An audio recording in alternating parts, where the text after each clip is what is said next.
Hey y'all, I'm back with another one. I know it's been a while. I've been really busy. I have been putting notes to the side so I could come back and make videos. So this one of them. Now this video gonna be titled, "Are we supposed to fear the Lord?" Question mark. So let me jump straight into it. I was reading, or I attempted to read the Bible the other day, and I started at Proverbs.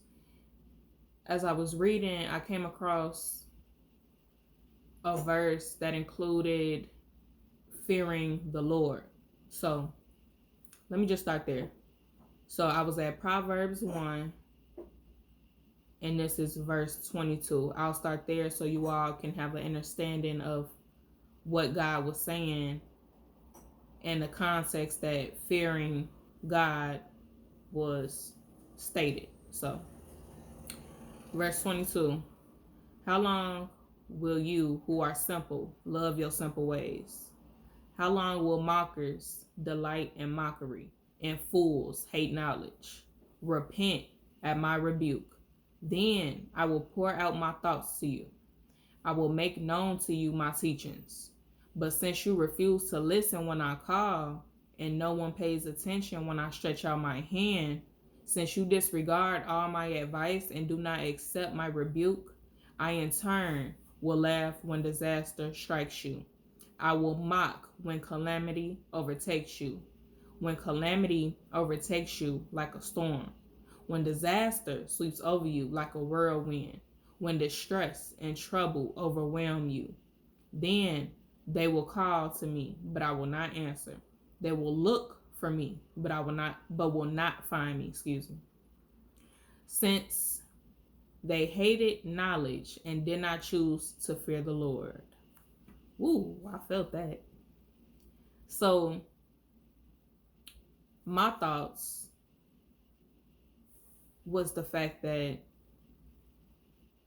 our God, right, our Creator is such a loving, kind, generous, a provider, a protector.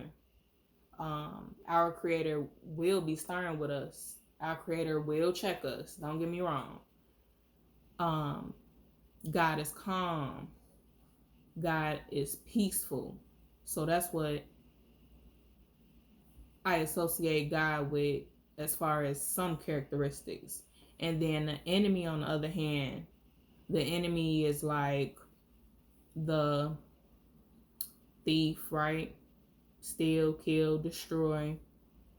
The enemy lies, deceives, manipulates, is narcissistic. And then in my experience, the enemy is a mocker. So like in my head, if a statement is made, it'll be like a little laugh behind it, like real, like manipulative, like kind of evil, like mocking, the enemy has no patience, so the enemy is loud. Now that's my experience. That's how I differentiate the voices. So when I just read that, child, like I could feel the strength and the power of God. God was not playing. So I don't know, like fearing the Lord, I associate that as a negative term, fearing, because I would think that God doesn't want us to fear, but wants us to understand God's wrath. So like the consequences of what we do and what we don't do, like know what you're supposed to do, And then I was like, okay, so as far as parents, we shouldn't fear our parents. So yes, our parents are our superiors. Not to compare them to God. I know it's no comparison, but it's something similar to it. Our parents are supposed to be our superiors. So if they instill fear into us, then that trust not there. That love is not 100% there.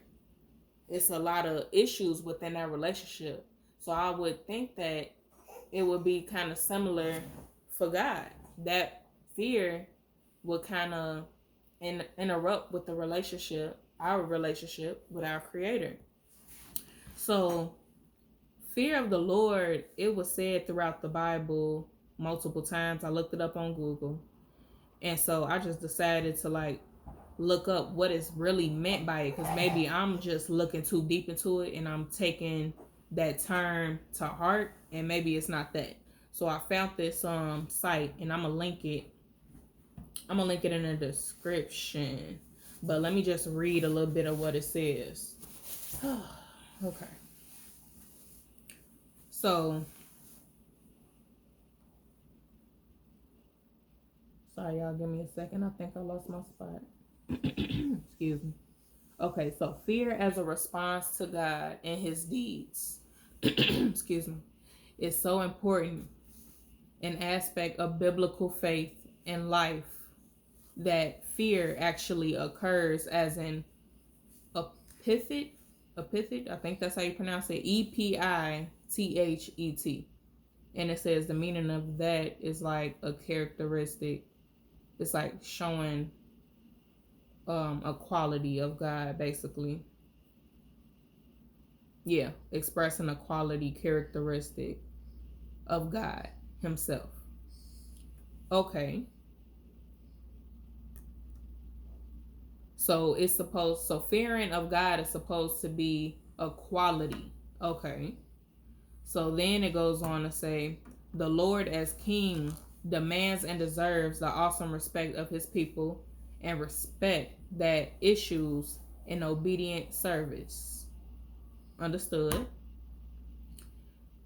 Then the next paragraph, but fear of God also produces fear of wrath and judgment. See, like I said, like that's what I associated with, like, you better understand God's wrath. Not necessarily fear. That's what I thought. Not necessarily fear God, but understand the consequences that come with whatever decision you're about to make. So, but fear of God also produces fear of wrath and judgment in those who do not know him or refuse to serve him. Got it. Then it goes on to say, there are thus two sides of fear of the Lord, that which produces awe, reverence, and obedience, and that which causes one to cower in dread. Hush, baby. Cower in dread and terror in anticipation of his displeasure. See, I'm the first one. So if I do associate with fear of my Creator, it is because of awe, reverence, and obedience. I do not want to play with my Creator child.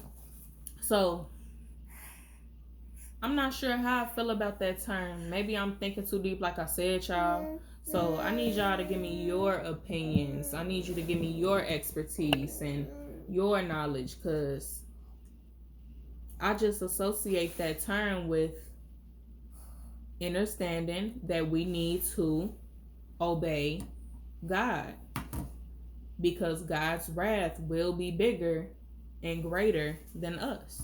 So please comment, y'all. I do want to know what y'all have to say about this topic. And like I always say, God is waiting on you. You're the only one playing. Love y'all. Peace.